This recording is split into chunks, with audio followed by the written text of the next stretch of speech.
طالبانو علما په کتابونو کې لیکي یو سړی مریض ده او د مرض کې انین کوي داسې کوي.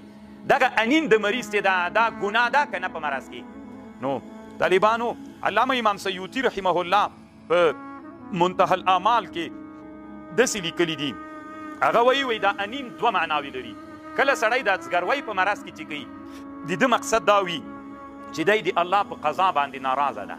الله دی مریض کړی دا چې کوي د الله په قضا باندې ناراضه. انما لامرئ د سړي دپاره ما هغه د نه وه چې د نیت کړی ده. نو د ده نیت خو څه شی ده طالبانو؟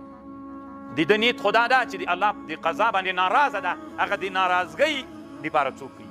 ځګروی کوي. نو دا که د دې دپاره و نو بیا دا ناروا ده. و انما لامرئ د سړي دپاره ما هغه د نه وه چې د نیت کړی. د نیت په ځګروي کې څه شی ده؟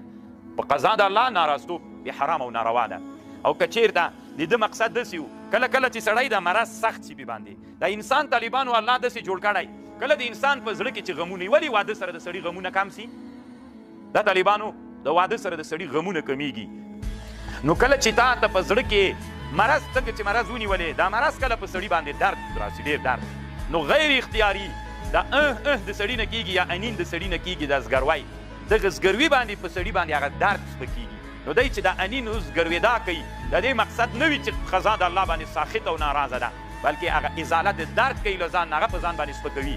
نو بیا ناروا نه ده طالبانو. و انما لامرئ د سړي دپاره ما هغه د نه وه چې د نیت کړی. که د ده نیت په انینو په ځګروېدا کې څوک و سخت په قضا د الله و ګناه که د ده نیت دا و چې له ما نه مرض سپک سي بیا یې مقصد څوک ده؟ بیا هېڅ ګناه دته نسته ده. بلکل شرعا بیا دا جایزه ده جواز لري. دا بله مسئله شوله.